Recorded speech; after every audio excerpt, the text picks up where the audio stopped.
उद्धव ठाकरे त्यांचे शेजारी एकनाथ शिंदे होते. उपमुख्यमंत्री एकनाथ शिंदे साहेब होते. हो. एकनाथ शिंदे साहेब पण तेवढ्यात उठले. हे पण त्यांच्या शेजारी बसायला मागत नव्हते आणि ते पण यांच्या शेजारी बसायला मागत नव्हते. दोघंही एकमेकाच्या शेजारी बसू इच्छित नव्हते. झालेल्या घटनेच्या संदर्भामध्ये दिलगिरी व्यक्त केल्यानंतर, माफी व्यक्त केल्यानंतर शेवटी हे सभागृह आहे. पुन्हा असं होणार नाही असं म्हटल्याच्या नंतर ते क्षमलेलं आहे. पण तुम्ही आमच्याच एका लेट्सअपच्या मुलाखतीमध्ये म्हणा होता की गोपीचंद पडळकर हे तुमचे कार्यकर्ते आहेत, तर कारण एक नेता म्हणून तुम्ही त्यांना काय समजावलं का? आता मी सभापती पदावर, सभापतीचीच भूमिका करावं लागेल मला. आता मला आमदारांसारखं कसं करून चालेल, मला मंत्र्यासारखं करून कसं चालेल? तुम्ही फार हेलिकॉप्टरने फिरता म्हणे.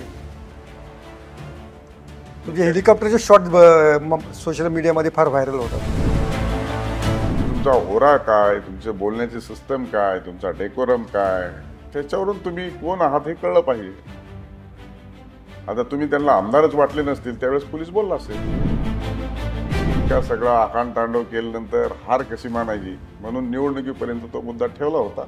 आता त्यांना हा प्रश्न विचारा की MIDC तुमची झाली का राम शिंदेची झाली?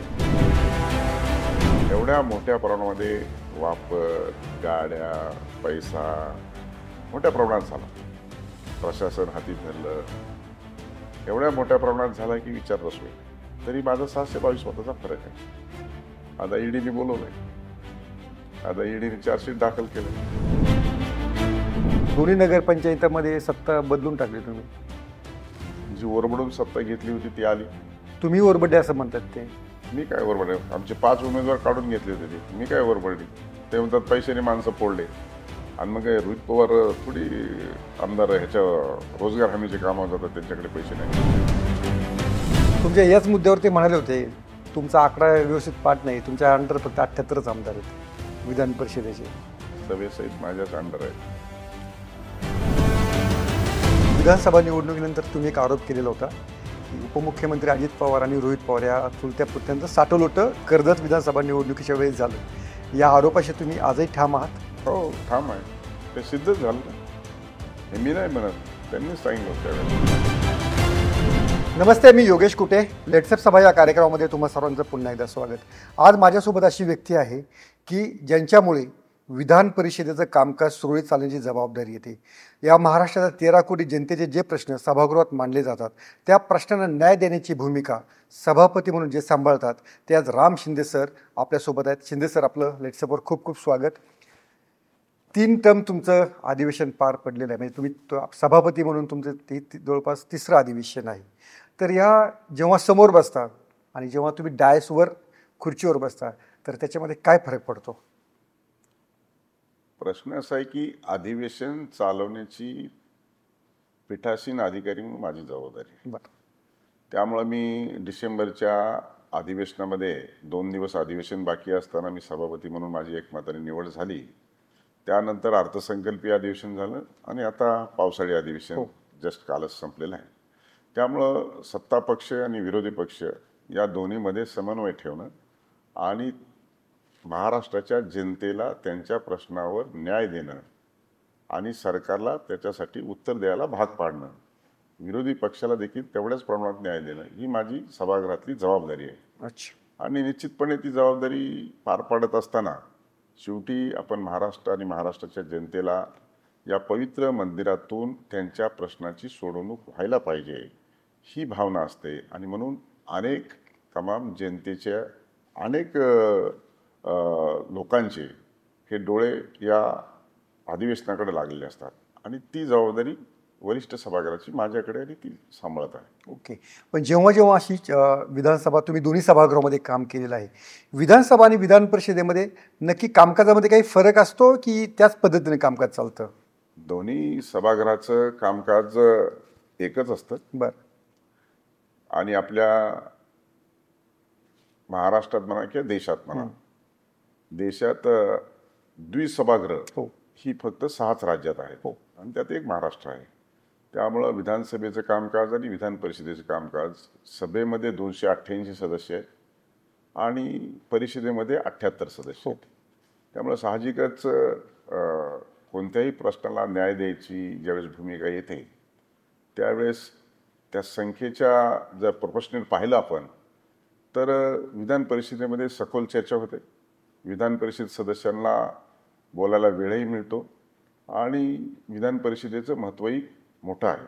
ओके. आणि त्यामुळे सगळे आत्तापर्यंत जे वरिष्ठ सभागृह म्हणून त्याची जी भूमिका राहिली ती चांगल्या पद्धतीची राहिली. त्यामुळे दोन्ही सभागृहाचं कामकाज सेमच असतं, परंतु ज्यावेळेस एखादा कायदा पास होतो किंवा कायदा प्रस्तावित होतो तो पहिल्यांदा विधानसभेत येतो आणि विधान परिषदेची अंतिम मान्यता मिळाल्याच्या नंतरच तो कायदा राज्यपालाच्या सहीने अस्तित्वात येतो. बरोबर. आणि म्हणूनसाठी सभा आणि विधान परिषद हे दोन सभागृह आहेत आणि दोन सभागृहाचं कामकाज हे अशा पद्धतीने चालतं. ओके. अनेकदा सामान्य वाचक म्हणून त्याच्यासाठी हा प्रश्न आहे, त्यांच्या उत्सुकतेचा प्रश्न आहे. तुम्ही लक्षवेधी पुकारता, प्रश्नोत्तर पुकारता, याच्यामध्ये फरक काय पडतो प्रश्नोत्तर आणि लक्षवेधीमध्ये? प्रश्न हा 45 दिवस अगोदर द्यावा लागतो. बरं.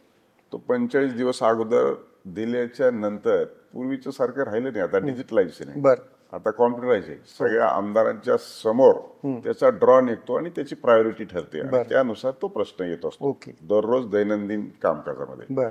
परंतु लक्षवेधी जे असते, कॉलिंग अटेन्शन जे लक्षवेधी असते ते अधिवेशन सुरू होण्याच्या 8 दिवस अगोदर शासनाचं एखाद्या ठराविक प्रश्नाकडे जर लक्ष वेधायचं असेल आणि प्रश्न उत्तर द्यायची वेळ संपली असेल तर लक्षवेधी आपल्याला देता येते. ओके. आणि मग ती लक्षवेधी दिल्याच्या नंतर शेवटी सगळे सदस्य ग्रामीण भागातून येतात, शहरी भागातून येतात आणि त्यांना त्यांच्या भागातले प्रश्न मांडायचे असतात आणि ते जर त्यांनी लक्षवेधी देखील ऑनलाईन करावं लागते. पण जी ऑनलाईन आहे तर सभापतीचा प्रिव्हिलेज आहे, विशेष अधिकार आहे. एखादं सभापतीला वाटलं की ऑनलाईन ही लक्षवेधी होऊनही स्वीकृत झालेली नाही किंवा विषय याच्यामध्ये नियमात न बसणार आहे तर त्यावेळेस सभापतीचा अधिकार आहे. एकंदरीत तो विषय समजावून घेऊन सदस्याची मागणी पाहून त्याला विशेष अधिकारामध्ये स्वीकृत करता येतं. ती लक्षवेधी सभागृहात लावता येते. हा प्रश्न उत्तर आणि लक्षवेधीतला फरक आहे. अनेकदा सभागृहाबाहेर अशी चर्चा होते, विशिष्ट लक्षवेधी लागण्यासाठी किंवा विशिष्ट प्रश्नोत्तरे घेण्यासाठी काहीतरी दबाव असतात, काहीतरी हितसंबंध असतात, तर या अशा आरोपांमध्ये कितपत तथ्य आहे? एखाद्या हे पहा, आता लक्षवेधी देणाऱ्यांची संख्या जास्त आहे. हो. आणि लक्षवेधी देणाऱ्यांची संख्या जास्त आहे आणि दररोज आपण 6 नाही तर 7 लक्षवेधी दाखवू शकतो. खाली जाई झालं तर 10 पर्यंत दाखवू शकतो. एवढ्याच लक्षवेधी दाखवण्याचं दैनंदिन कामकाजामध्ये तरतूद आहे. बरं. परंतु 288 आमदार जर म्हटले की आमच्या लक्षवेधी लागले पाहिजे तर लक्षवेधी सगळ्याच्या लागतील का? नाही लागणार. वर पण 78 लोक म्हणले आमच्या लक्षवेधी रोज लावा तर लागतील का? तर नाही लागणार, नियमातच तरतूद नाही. आणि मग ज्यांची लक्षवेधी लागणार नाही ते अशा पद्धतीचं नियमबाह्य विधानसभे आणि विधान परिषदेच्या बाहेर बोलतात, याला कुठलाही आधार नाही आणि त्याच्यामुळे ह्याच्यात तथ्यही नाही. शेवटी हा जो डेकोरम आहे, हा जो स्पेशल प्रिव्हिलेज आहे, इथं काही बोलता येत नाही. तुमची निकड, काळजी आणि त्या प्रश्न किती गंभीर आहे यानुसार लक्षवेधी लागत असतात. तुम्ही काही आणणार लक्षवेधी. आता आमच्या वरच्या सभागृहामध्ये एक लक्षवेधी आणली तर काय लक्षवेधी आणली ते सदस्य आला, मी काय बघितली नाही, भाऊ लावा म्हणला, लावा. मी लक्षवेधी लावली. लक्षवेधी लावली तर ती लक्षवेधी होती की गेली 5 का 10 वर्ष झालं माझ्या जमिनीची नोंद होत नाही. असा वैयक्तिक प्रश्न सभागृहात विचारता येत नाही. मग ती लक्षवेधी आली, माननीय मंत्री महोदयांनी उत्तर दिलं की सभापती महोदय, जर अशा पद्धतीच्या लक्षवेधी सभागृहात येत असतील वैयक्तिक स्वरूपाच्या तर हे नियमाला धरून नाही. आता तुम्ही सांगा, ही जर लक्षवेधी लावली नसती तर माझ्यावर आरोप झाला असता की लक्षवेधी लावली नाही. आता मी लक्षवेधी लावली तर मंत्र्यांनी सभागृहात सांगितलं की ही नियमबाह्य झालं आणि मग सदस्याला प्रश्न विचारता आला नाही. असे बी काही प्रसंग असतात. ओके. पण आता 2 प्रसंग फार गाजले विधिमंडळाच्या कामकाजासंदर्भातलं. एक तर तो होता 2 आमदारांच्या समर्थकांमध्ये विधान भवनामध्ये मारामारी झाली, राडा झाला. तर अशा वेळेस तुम्ही सभापती किंवा अध्यक्ष म्हणून तुमची भूमिका काय असते, याच्यामध्ये तुम्ही काय करता? अध्यक्ष आणि सभापतीचे सर्वोच्च अधिकार आहेत ह्या विधान भवन परिसरासाठी, आवारासाठी. इथे कोणता कायदा चालत नाही, इथं फक्त अध्यक्ष आणि सभापतीचा कायदा चालतो. आणि मला वाटतं की परिषद आणि विधानसभा झाल्यानंतर खूप असा प्रसंग म्हणजे दुरान्वयनी पाहायला आपल्याला मिळाला. निश्चितच सगळ्यांना अतिशय गैर वाटलं. सभागृहातही त्याच्यावर चर्चा झाली. माननीय मुख्यमंत्र्यांनी सुद्धा नाराजी व्यक्त केली माननीय मुख्यमंत्र्यांनी देखील प्रश्नाला उत्तर देत असताना त्या संदर्भामध्ये बोललेले आहेत. आणि निश्चितच दोन्ही सभागृहातल्या सदस्य जे त्याच्यामध्ये सहभागी होते त्या दोघांच्या वतीने माफीनामा झालेला आहे. त्याच्यामुळे त्यांनी झालेल्या घटनेच्या संदर्भामध्ये दिलगिरी व्यक्त केल्यानंतर, माफी व्यक्त केल्यानंतर शेवटी हे सभागृह पुन्हा असं होणार नाही असं म्हटल्याच्या नंतर ते क्षमलेलं आहे. पण पूर्वीचं सभागृह आणि आत्ताचं सभागृह हे समाज माध्यम आणि हे सगळं डिजिटलायझेशन झालेले, कोणाचे कॅमेरे आहेत, कोणाचे मोबाईल आहेत आणि सगळे CCTV कॅमेऱ्यामध्ये ते जे शूट झालं ते जे जनतेने बघितलं तर ते सभागृहाला, लोकशाहीला हे मलिन करणारं कृत्य आहे. हे अशोभनीय आहे. अच्छा. शेवटी आपण 3-4 लाख लोकांचं प्रतिनिधित्व करून या सभागृहात येतो आणि सभागृहात लोकांच्या प्रश्नाला न्याय द्यायला पाहिजे. हे जर असं झालं नाही, जे लोकांचे गावोगाव कुठे भांडण, काही रायवरी असतील, हे सगळं सुरू असतं. पण हे सदस्य म्हणून ज्यावेळेस हे निवडून येतात त्यावेळेस लोकांच्या अपेक्षा असतात प्रश्न सोडवणुकीच्या, आणि तिथे जर असं कृत्य व्हायला लागलं तर हे गंभीर आहे, हे गैर आहे. त्यामुळं आता आम्ही अध्यक्षांनी मी त्याच्यावरती आता इथिक्स कमिटी देखील स्थापन करायचं ठरवलंय की ज्यांचं चांगला व्यवहार आहे, चांगलं वागणं आहे, ज्यांना नियम समजतात, ते आपापल्या पक्षातल्या सदस्यांना कंट्रोलमध्ये आणू शकतात. आता लवकरच त्याची एक विधानसभा आणि विधान परिषदेची एक संयुक्त इथिक्स कमिटी देखील आपण स्थापन करणार आहोत आणि त्या माध्यमातून अशा प्रकारचे प्रश्न त्याच्यामध्ये पहिले चर्चेला जातील. शेवटी कोणतीही घटना झाली तर त्याला शिक्षाच दिली पाहिजे असं नाही आहे. आणि मग शिक्षा शेवटचं पर्याय हा शिक्षेचा असतो. म्हणून साठी आपण आता अशी पद्धतीने पुढे याच्यामध्ये जाणार आहोत. तुम्ही आमच्याच एका लेट्सअपच्या मुलाखतीमध्ये म्हणाला होता की गोपीचंद पडळकर हे तुमचे कार्यकर्ते आहेत, तर एक नेता म्हणून तुम्ही त्यांना काय समजावलं का? नेता कार्यकर्ते माझेच आहेत. मी सांगितलं होतं की ते आधी कुठं होते, नंतर कुठं आहेत, आता कुठं आहेत. शेवटी कर्तृत्वान व्यक्ती विधानसभेमध्ये उभा राहिल्याच्या नंतर आणि विधानसभेला निवडून आल्याच्या नंतर त्याने स्वतःला सिद्ध केलेलं आहे. कारण जनतेचा जनाधार घेऊन माणूस निवडून येणं आजकालच्या कालखंडामध्ये सोपी गोष्ट नाही. त्यामुळे गोपीचंद पडळकर पहिल्यांदा विधान परिषदेवर आले आणि नंतर आता जत मतदारसंघातून ते विधानसभेवर आलेले आहेत. त्याच्यामुळे त्यांनी स्वतःला प्रूव्ह केलेलं आहे. त्यामुळं फक्त जनतेच्या प्रश्नाला अधिकचा न्याय देऊन ते देतातही, त्याच्याबद्दल काही वाद नाही, परंतु असे प्रसंग त्यांच्या माध्यमातून टाळले गेले पाहिजेत. शेवटी दोन्ही गोष्टी करत असताना याचा समतोल राहिला पाहिजे. आणि म्हणून मी एवढंच सांगेल की हे टाळले पाहिजेत. चांगलं काम करतात म्हणूनच ते निवडून आले. ओके. एक मुद्दा होता अंदाज समिती, धुळ्यामधला जो दौरा होता तुमच्या इस्टिमेट कमिटीचा, विधिमंडळाची कमिटी होती आणि ती कमिटी ज्या खोलीमध्ये विश्रामगृहाच्या मुक्कामास होती तिथे कॅश सापडली. मग ह्या सगळ्या मुद्द्यावरती विधिमंडळामध्ये, विधान परिषदेमध्ये, विधानसभेत काय चर्चा नाही झाली? विधानमंडळ, विधानसभा, विधान परिषद आणि ज्या विधानसभा विधान परिषदेच्या माध्यमातून ज्या समित्या निर्माण होतात तो विधानसभेचंच एक छोटं अंग आहे. त्याच्यामुळे अशा स्वरूपाची चर्चा सभागृहात होणं हे संयुक्तिक नाही. परंतु ज्यांनी हे कृत्य केलं तो अधिकृतरित्या तो किशोर पाटील नावाचा माणूस हा विधानमंडळाने तिकडे पाठवलाच नव्हता, तरी पण तो गेला होता. त्यामुळं मी त्याला तात्काळ निलंबित केलं.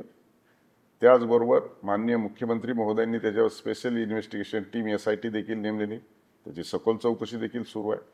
आणि त्यामुळं अशा स्वरूपाची कोणतीही गोष्ट झाली तरी त्याच्यावरती आपल्याला चौकशी नेमता येते आणि नेमलेली आहे. चौकशी आता जे निष्पन्न होईल त्याच्यावर कारवाई करता येईल. ओके.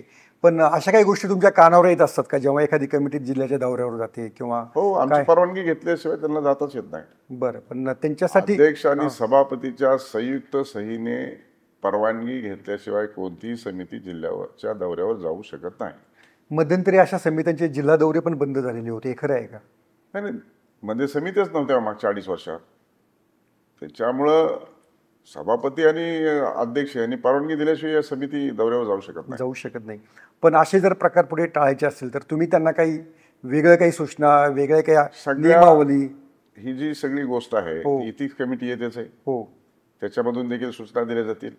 आम्ही देखील सर्व सारांसार गोष्टीचा विचार करून त्या समित्या पाठवत असताना ह्याचा विचार करूनच पाठवणार. ओके, असं आहे. असं तुम्ही जेव्हा विधानसभेचे सदस्य होता, विरोधी पक्षातही होता, तुम्ही कधी पायऱ्यांवर बसून आंदोलन केलेलं आहे? खूप वेळा. मग आत्ताच पायऱ्यावर आंदोलन झालं की मग लोक म्हणतात तुम्ही पायऱ्यावर कशाला बसता, तुम्ही सभागृहामध्ये या, सभागृहामध्ये प्रश्न मांडा, आपल्याला लोक निवडून देतात. मग ते आणि त्याच्यावरती सत्ताधारी पक्ष अनेकदा आक्षेप घेत असतो पायऱ्यांवरती प्रश्न असा आहे की जो सत्ताधारी पक्ष कोणताही असला तरी तो आक्षेप घेतो आणि कोणी विरोधी पक्ष असला तरी तो पायऱ्यावर बसतो. बरं. त्याच्याशिवाय आजकालचं सभागृहाचं कामकाज पूर्वी फक्त सकाळी 7च्या बातम्यात आणि संध्याकाळच्या 7च्या बातम्यात विधिमंडळाचं समालोचन आपण ऐकायचं. आता आमचं विधानसभा आणि विधान परिषद लाईव्ह बघतो. बरोबर. यूट्यूब आहे, चॅनल्स आहे, प्रिंट मीडिया आहे, रील्स आहेत, व्हॉट्सअप आहे, फेसबुक आहे, ट्विटर आहे, समाज माध्यम सगळे अलर्ट आहे. त्याच्यामुळे प्रश्न सोडवण्याच्या भूमिकेतून विधिमंडळात कामकाज चालतंच आणि हे पूर्वीही चालायचं, आताही तसंच चालतं. पण त्याला जोड आता समाज माध्यमाची झाली. लोकांना प्रश्न तर सुटला पाहिजे, प्रश्न सुटत असताना मी समाज माध्यमावर दिसलो पाहिजे, ही भूमिका असल्यामुळं आपण जे सांगताय ती पायऱ्यावरचं आंदोलन ह्याच गोष्टीने प्रेरित झालंय. तुम्ही कधी पायऱ्यावर बसून कोणाचं टीजिंग केलंय का विरोधी पक्षात असताना? हो, अनेक वेळा. विरोधी पक्ष असताना विरोधी पक्षाची भूमिका केलीच पाहिजे. आता मी सभापती पदावर, सभापतीचीच भूमिका करावं लागेल मला. आता मला आमदारांसारखं कसं करून चालेल, मला मंत्र्यासारखं करून कसं चालेल? एखादा मंत्री उत्तर देत नसला तर मला मंत्र्याला सांगावं लागतं की हे उत्तर पाहिजे, हे मी निर्देश देतो. परवाच अन्न व औषध प्रशासनाच्या संदर्भामध्ये विरोधी पक्ष अंबादास दानवेंनी प्रश्न उपस्थित केला आणि त्यांनी काही मेडिसिन पण दिले. त्याच्यात कंटेंट तेवढ्या पद्धतीचं नव्हतं, मोठ्या प्रमाणात किंमतही वसूल केली जात होती आणि मग ते चौकशी करू पोलिसच नेमला त्यांनी चौकशीसाठी. पण मी म्हटलं माननीय मंत्री महोदय की पोलिसांना याच्यातलं ज्ञान आहे नाही आहे हे पाहिलं पाहिजे. त्यापेक्षा अन्न व औषध प्रशासनाच्या सचिव यांच्या माध्यमातून एक वरिष्ठ स्तरावरती समिती गठीत करून विरोधी पक्षनेत्यांनी जी मागणी केली आहे त्यानुसार ह्याची संपूर्ण सखोल चौकशी करण्याचे निर्देश मी देत आहे असं मी सांगितलं आणि मंत्री महोदयांनी सांगितलं की होय. म्हणजे मी दिलेले निर्देश त्यांनी ॲप्रिशिएट केले. बरोबर. आणि ते सुरू झालं. एका आमदाराचा फोन न उचलल्याबद्दल तुम्ही एका अधिकाऱ्याचं पण निलंबन केलं. ते दिव्यांगचे आयुक्त होते, काही पुरी नाव होतं त्यांचं. निलंबन केलं नाही. काही समाज माध्यमावरती प्रोएक्टिव्ह बातम्या सुद्धा दिल्या जातात. माझं जर निर्देश नीट पाहिले तर सभागृहामध्ये पॉइंट ऑफ इन्फॉर्मेशनच्या माध्यमातून संदीप जोशी या सदस्यांनी तो मुद्दा उपस्थित केला. त्यांनी सगळे ते मुद्दे कथन करत असताना हळूहळू सभागृहाचं वातावरण गरम होत गेलं, कारण ते एवढे तीव्र होते. फार पिस्तूल दाखवण्यापर्यंतचे मुद्दे त्याच्यात होते. आणि मग सत्ताधारी पक्षाच्या आमदारांनी जरी मुद्दा उपस्थित केला तरी सत्ताधारी उठले, पण विरोधी पक्षाचे आमदार देखील सगळे उठून मागणी करायला लागले. पण अशा संदर्भामध्ये मंत्री महोदय कारवाई करत नव्हते. मी सांगितलं की त्यांचं म्हणणं काय होतं, निलंबित करा. पण IAS ऑफिसर आहे, निलंबित करता येत नाही.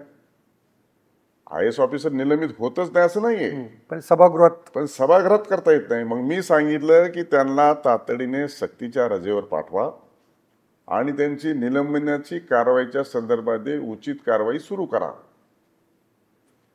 पण काही माध्यमांनी सांगितलं की सभापतींनी डायरेक्ट आयुक्तांना सस्पेंड केलं. असं होतं, ती प्रोएक्टिव्ह जरा बातम्या दिल्या की असं होतं. शेवटी तो प्रश्न महत्वाचा होता, तीव्र होता आणि त्याच्या संदर्भामध्ये अनेक तक्रारी होत्या आणि तसे निर्देश दिल्याच्या नंतर तशी नोंदणी झाली आणि तशी प्रक्रिया सुरू होईल. या अधिवेशनामध्ये आम्ही पाहिलं की तुमच्या मातोश्री विधान भवनात आलेल्या होत्या, तर त्यांच्या काय भावना होत्या? तिने आईने सांगितलं की मला तुझं मुंबईतलं सभागृह पाहायला यायचंय. मंत्री झालो होतो त्यावेळेस एकदा आले होते वडील आणि आई. आता वडील तर गेले. ती म्हणले यायचंय. म्हणलं ये. मग ती मुंबईला आली. मुंबईला आल्याच्या नंतर सभागृहात आली, एकटीच PA घेऊन आली. मग ती प्रश्नोत्तराच्या तासामध्ये वर बसली की नेमकं काय करू दे. TV तर दिसायचं तिला, मग प्रत्यक्षात पाहायची इच्छा होती तिची. ती आली वरती. मग तिने 1 तासभर बघितलं. मग मी खाली परत ऑफिसमध्ये गेलो. मग विरोधी पक्षनेत्यांनी त्याचा उच्चार देखील केला की आपल्या मातोश्री देखील वरती आलेल्या आहेत आणि त्याच दिवशी त्यांचा निरोप समारंभ देखील होता, अंबादास दानवे यांचा. मग खाली गेल्याच्या नंतर तिला माझ्या असे आपण बसलो असे शेजारी चेअर बसून तिच्याबरोबर फोटो काढला. शेवटी एका आईला काय वाटत असतं, आपल्या मुलांनी सर्वोच्च नाव करावं आणि सर्वोच्च खुर्चीवर बसावं हीच प्रत्येक व्यक्तीच्या आई वडिलाची भूमिका असते. आणि मी या खुर्चीपर्यंत पोहोचलेलो आहे. त्यामुळं तिला गगनात भरणारा आनंद होता तिचा.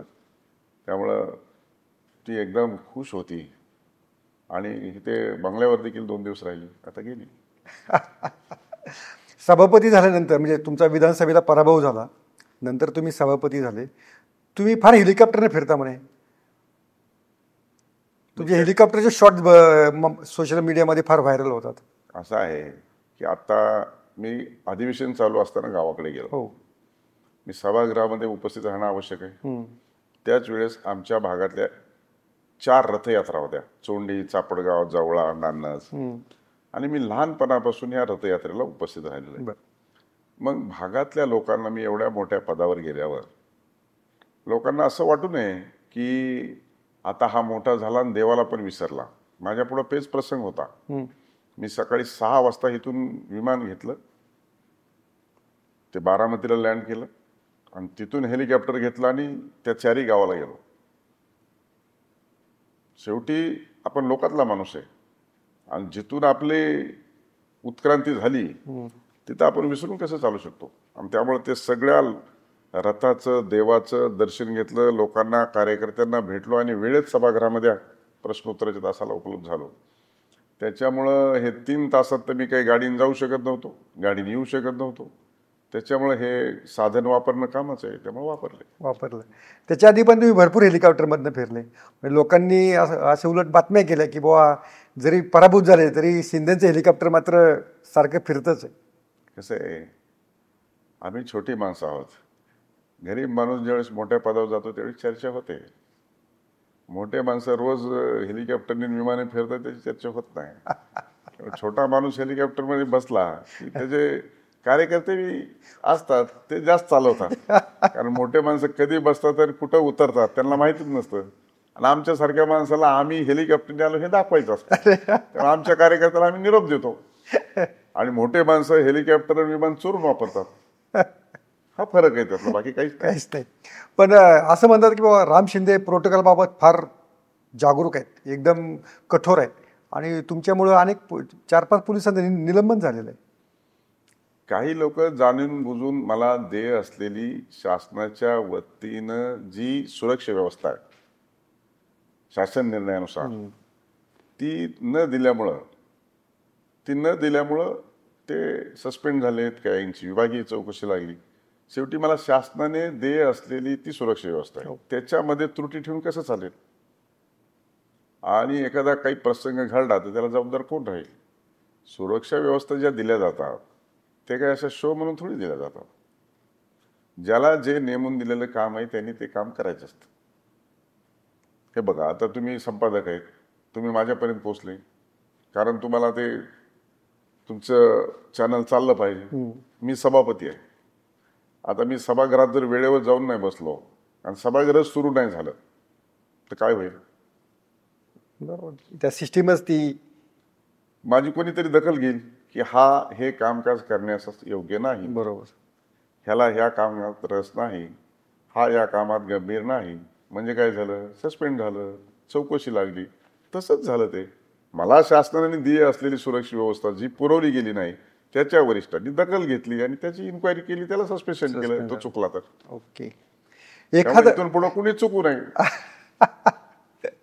एखादा आमदार पोलीस स्टेशनमध्ये जातो, म्हणजे रोहित पवार त्या परवाच्या आंदोलनानंतर पोलीस स्टेशनमध्ये गेले आणि एका PSI वर त्यांनी आमदाराला हात उगारून बोलू नकोस किंवा हात उंचावू नकोस असं बोललं. तर आमदाराशी असं हात असं खाली बसून बोलायचं असतं. प्रश्न तसा नाहीये. प्रश्न शेवटी तिथे काय प्रसंग होता मला माहित नाही, परंतु पोलिसांशी किंवा अधिकाऱ्यांशी वर्तन करत असताना आपण मोठ्या मोठ्या जी गप्पा मारतो, म्हणजे लोकांना ब्रह्मज्ञान शिकवायचं आणि आपण काळं पाषाण, म्हणजे आपण मात्र सातत्याने उल्लंघन करायचं, असं कोणी असेल तरी करू नये. मग ते असं होतंच. तुम्ही ह्या वेळेस असे बोलले तर ह्या वेळेस कसे बोलले. तुम्हीच मला प्रश्न विचारला की तुम्ही पायऱ्यावर बसले होते का, तर आता मी समजा म्हटलो असतो नाही, तर तुमच्याकडे काही फुटेज नाहीत का मी पायऱ्यावर बसलेले. तुम्ही म्हणले असते बघा राम शिंदे कसे खोटे बोलले. त्यामुळं शेवटी तुम्ही एकीकडे जर पोलीस सुरक्षा चांगले त्यांनी काय करायला पाहिजे हे जर सांगत असेल तर तुम्ही पोलिसांच्या विरोधात बोललं नाही पाहिजे. किंवा त्याला अजून वेगळ्याही भाषेत सांगता आलं असतं. अच्छा. असं असतं. शेवटी आमदार असलं म्हणजे काही कपाळावर लिहिलं नाही ना आमदार. कपाळावर लिहिलंय का आमदार म्हणून? आता तुमच्या तर माझ्यात काय फरक आहे? शेवटी तुमचा होरा काय, तुमचे बोलण्याची सिस्टम काय, तुमचा डेकोरम काय, त्याच्यावरून तुम्ही कोण आहात हे कळलं पाहिजे. आता तुम्ही त्यांना आमदारच वाटले नसतील त्यावेळेस पोलीस बोलला असेल, तर ते आमदार आहे म्हणले असेल, ते बिचारा बोलला नाही, विषय क्लोज झाला. ओके.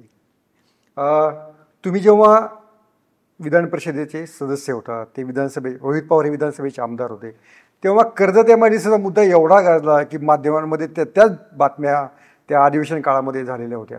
तर आता त्या कर्जत MIDCचं किंवा त्या जामखेड नाव पण आता निघत नाही. काय झालं नक्की? त्याचं कारण असं आहे की राम शिंदेनी MIDC मंजूर केली. बरं. त्याचा शासन निर्णय झाला. हां. भूसंपादन सुरू आहे. त्याच्यामुळं मी केलेली MIDC सुरू झाल्यामुळे आता नाव निघायचा प्रश्नच नाही. बरं. त्याच्यामुळे त्यांना करता आली नाही म्हणून काही काळ त्यांनी आकांडतांडव केलं. पण शेवटी शासनाने निर्णय घेतलाय आणि कोंबळी गावामध्ये कोंबळी आणि तुमचं दुसरं खांडवी या 2 गावाच्या मध्ये ती MIDC निघली.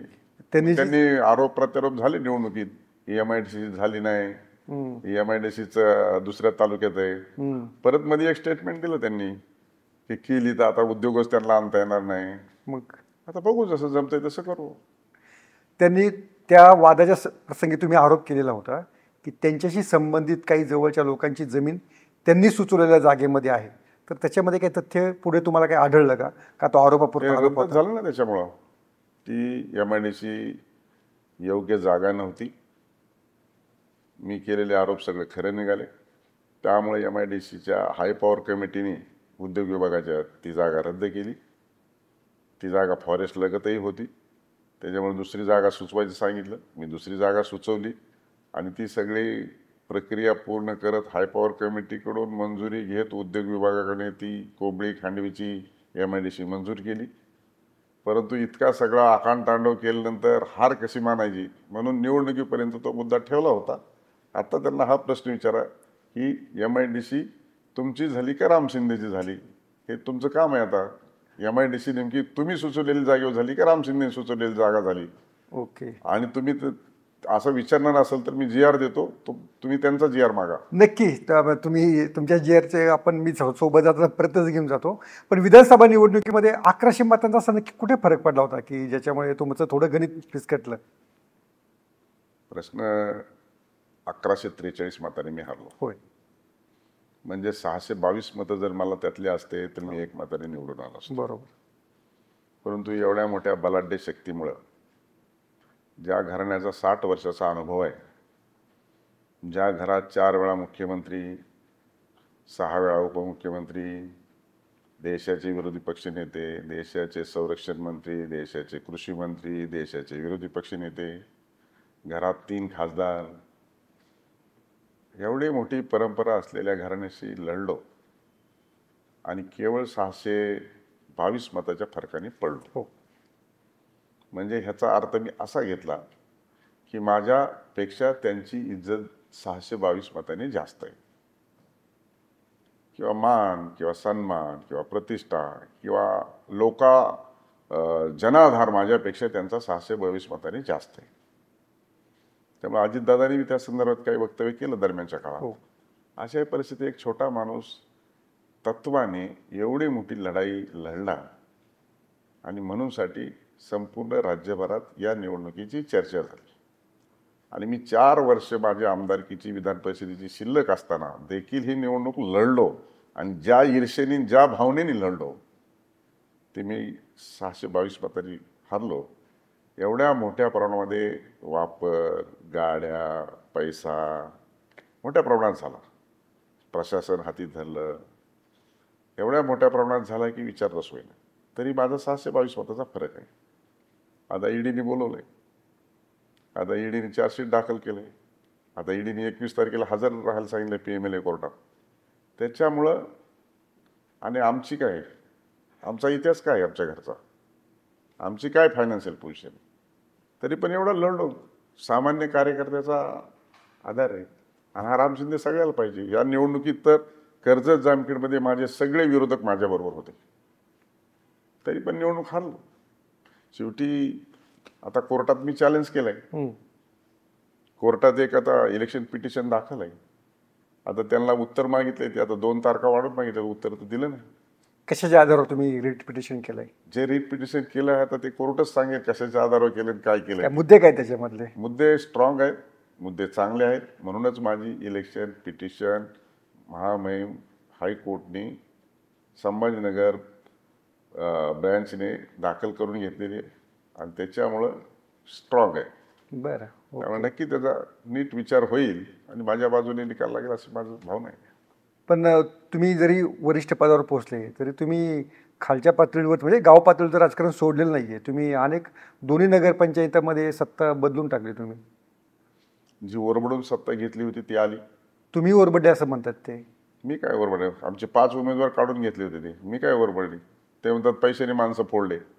आणि मग रोहित पवार थोडी आमदार ह्याच्या रोजगार हमीचे कामावर जातात, त्यांच्याकडे पैसे नाही. पैसे नसेल तर माझ्याकडे नसतील ना.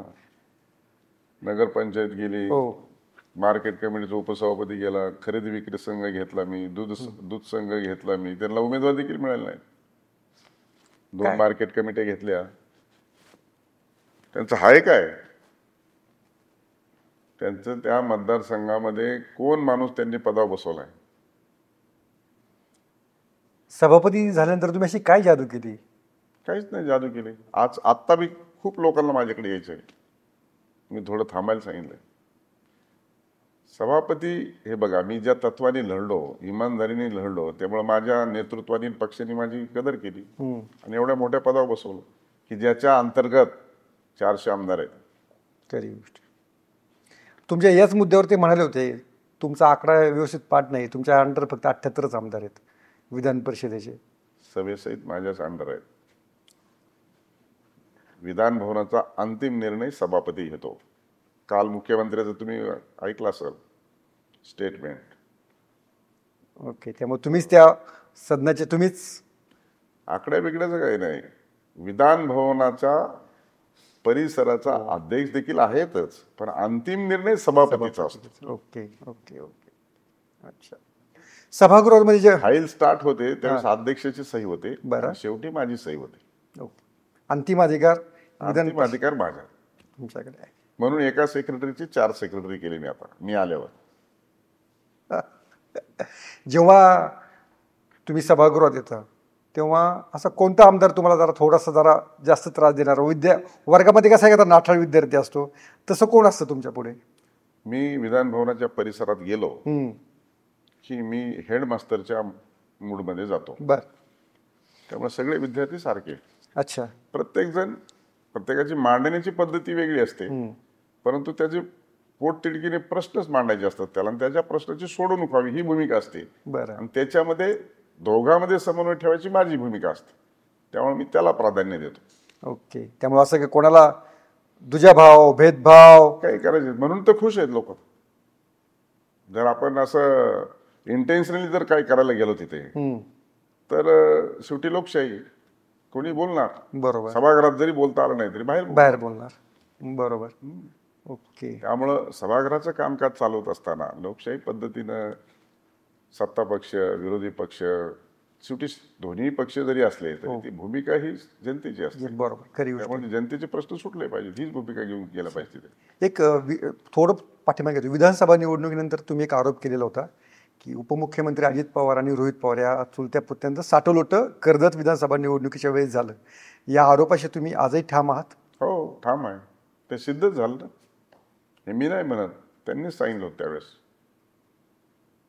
की ते त्यांच्या सभेला तुमच्या सभेला आले नाहीत. ते सभेला आले नाहीत तिथपर्यंत मी बोललो नाही, परंतु ते मी आलो असतो तर तू निवडून आला नसता असं ज्यावेळेस अजितदादा रोहित पवारांना बोलले याचा अर्थ तुम्हीच सांगा काय होतो मला ते आणि मग मी बोलतो पुढचं. त्याचा अर्थ तोच होतो, मी जर आला असतो तो तुझा पराभव झाला असता, हाच त्याचा अर्थ निघतो. पण तुम्ही त्यांना सभेसाठी बोलवलं होतं का? हा पण मुद्दा आहे ना. बोलवलं होतं ना. मीच काय माननीय मुख्यमंत्र्यांनी 2 वेळेस सांगितलं होतं तिथं सभेला जायचं, आले नाहीत ते. शेवटी महायुती आहे ना. हो. मी काय ते आमच्याबरोबर नसताना थोडी त्यांना सभेला बोलवलं होतं. या विषयावर नंतर काय बोलणं झालं त्यांच्याशी? अनेक वेळा बोलणं होतं. तुम्ही तो टोमणा मारतच का नेहमी? मग टोमणा आता मी ते ज्या chairवर सॉरी बसलो आहे आता तिथे टोमणा मारायची खुर्ची नाही. इनफॉर्मली, आता चेअरवर नव्हे, सॉरी, इनफॉर्मल बोलताना तुमची ती सल बोलून दाखवता का? बोलून दाखवत नाही, पण बॉडी लँग्वेज आता ते सुरक्षित अंतर असतंच ना शेवटी. बरं, तुम्ही परवा जे फोटो सेशन झालं अंबादास दानवे यांच्या प्रचार सभेच्या वेळेस, तेव्हाचं व्हिडिओ शूट पाहिलं का तुम्ही? आलं ना, मीच होतो तिथे तसं. तुम्हीच तिथं शेजारी होता. उद्धव ठाकरे आणि उपमुख्यमंत्री एकनाथ शिंदे यांची जरा फसलेली बॉडी लँग्वेज तुम्ही नंतर पाहिली का? काय तेव्हा तेव्हा तुमच्या लक्षात आली होती ती? फसलेली बॉडी लँग्वेज म्हणजे प्रश्न असा झाला की तिथे खुर्चीच नव्हती. उद्धव साहेब तिकडून आले आणि त्यांना सांगितलं या बाजूला खुर्ची, त्या बाजूला खुर्ची नव्हती. हो उपसभापती उठून उभा राहिल्या, त्या त्यांच्या जागेवर बसा म्हणल्या. हो, त्यामुळं त्यांच्या शेजारी एकनाथ शिंदे होते. शेजारी उपमुख्यमंत्री एकनाथ शिंदे साहेब होते. हो एकनाथ शिंदे साहेब पण तेवढ्यात उठले. हो. हे पण त्यांच्या शेजारी बसायला मागत नव्हते आणि ते पण यांच्या शेजारी बसायला मागत नव्हते. दोघंही एकमेकाच्या शेजारी बसू इच्छित नव्हते. हे मी तिथेच होतो. त्याच्यामुळे मग नीलमताई गोरे या उपसभापती मध्ये बसल्या आणि ते तिकडून बसले आणि उद्धव साहेब पलीकडे बसले आणि शिंदे साहेब माझ्या शेजारी बसले. अच्छा, असा ऑकवर्डनेस असतो का म्हणजे इन जनरल तसा थोडासा इतर नेत्यांमध्ये पण, की थोडंस एकमेकाचे विरोधक असले की जवळ जात नाही. बरं, शेवटी एवढी कटुता असल्यानंतर तसं होतंच आणि परत शेजारी बसल्यानंतर कसं होणार? खरी गोष्ट. हीच कटुता सभागृहात पण दिसते तुम्हाला? हो, बोलण्यातून व्यवहारातून जाणवते ना. जाणवते. एक सभागृहात आरोप झालेला होता की तो अनिल परब यांनी केलेला होता. गृहराज्यमंत्री योगेश कदम यांच्या आईच्या नावानं बार होता म्हणे आणि त्या बारवरती पोलिसांनी छापा टाकला. मात्र त्या FIR मध्ये त्या बार ज्यांचं नावं नाही, त्यांच्या आईचं काही नाव ते FIR मध्ये नव्हतं. तर हे असा जो प्रकार आहे हा तुमच्याकडे येत नाही का एथिक्स कमिटीमध्ये, किंवा सॉरी एथिक्सच्या अंडर येत नाही का? हा कॉन्फ्लिक्ट ऑफ इंटरेस्ट असे तुम्ही निर्णय देऊ शकत नाही का त्याच्यामध्ये? प्रश्न असा आहे, त्या सभागृहामध्ये विचारलेल्या प्रश्नाचं उत्तर देणं सत्ता पक्षाचं. हो, आणि सत्ता पक्षाने त्याच्यावर जे उत्तर दिलं असेल ते दिलं असेल. त्याच्यामध्ये कोणाचं खरं आणि कोणाचं खोटं हे सांगायचं माझं काम नाही. बर, फक्त प्रश्न उपस्थित करता आला पाहिजे. उपस्थित झालेल्या प्रश्नाला सरकारने उत्तर दिलं पाहिजे. बरं, त्यांनी त्यामुळे फेटाळलं असेल किंवा काय झालं मला माहित नाही. बरं, एवढंच झालं. पण तुम्हाला वरती चेअरवर बसून कळत असेल ना कोण खोटं बोलतोय, कोण मनातल्या मनात तरी कळत असेल. नाही, खोटं आणि खरं आपण ठरवू शकत नाही. मनातल्या मनात वस्तुस्थिती म्हणूया आपण, तसं सांगता पण येत नाही सांगता पण येत नाही. पण म्हणून माझा बाय डिफॉल्ट प्रोटोकॉल हायकोर्टच्या वरती आहे. खरी गोष्ट आहे. तुम्ही जसं कोर्टाच्या भूमिकेत असताना असं प्रायव्हेट चॅनलला जर मुलाखती देताना जर ते सांगत बसलो की हे खोटा बोलला हा खरं बोलला, नाही तसं नाही. मी जाणवतं का तुमच्या लक्षात येतं का न्यायाधीशाच्या पण लक्षात येत असेल केस किती स्ट्रॉंग आहे, याची केस किती वीक आहे? न्यायाधीश असो की राजकीय असो, सगळ्याला माणूस आहे, सगळ्याला मन आहे आणि सगळ्याला भूमिका आहे. त्याच्यामुळे सगळ्या गोष्टी कळत असून देखील काही वेळेस गप्पच बसावं. ओके. तुम्ही पंतप्रधान नरेंद्र मोदी यांची सहकुटुंब भेट घेतलेली होती. त्या भेटीचं काय नक्की घडलं, काय चर्चा झाली ते जरा लोकांना. सभापतीनंतर आपल्या हायर ऑथॉरिटीला भेटलं पाहिजे. बरं, एक कर्टसी कॉल असतो. त्यांनी देखील मी वेळ मागितल्याबरोबर दिली आणि जवळपास अर्धा तास आमच्या कुटुंबाला वेळ दिली. आणि त्यांच्याबरोबर चर्चा करत असताना मी किंवा माझ्या घरातल्या व्यक्तींना वाटलंच नाही की आम्ही पंतप्रधानाबरोबर बोलतोय. बरं, सगळ्या सदस्यांशी त्यांनी चर्चा केली. ओके. माझ्या मुलासहित सगळ्या सदस्यांनी चर्चा केली आणि त्याच्यामुळे आम्ही असं विसरून गेलो होतो की आम्ही पंतप्रधानावर चर्चा करतोय. एवढं कौटुंबिक चर्चा झाली. बरं, त्यामुळे एक एवढं मोठं विश्व नेते आणि सलग तिसऱ्यांदा पंतप्रधानाला भेटायचं सौभाग्य देखील मला आणि माझ्या सगळ्या कुटुंबाला मिळालं. ओके. म्हणजे आणि त्यांनी वेळ दिली, कारण तिथे कोणीच गेलं नाही आतापर्यंत. बरोबर. म्हणजे मला वाटत नाही की ह्या 11 वर्षाच्या भारतीय मोदीजींच्या इतिहासात लॉनवर कोणाला भेटून चर्चा केली. बरोबर. त्यामुळं माझं मोठं भाग्य आहे. मी आईसहित माझ्या कुटुंबासहित तिथे पोहोचलो. ओके. तुम्ही यंदा अहिल्यादेवींचा 300वा जन्मशताब्दी त्रिजन्मशताब्दी जोरात साजरी केली. तर तिथे चौंडीमध्ये आणखीन काय काय पुढे करायचं तुमचा प्लॅन आहे? पुण्यश्लोक अहिल्यादेवी होळकरांची त्रिशताब्दी जन्मवर्ष. हो.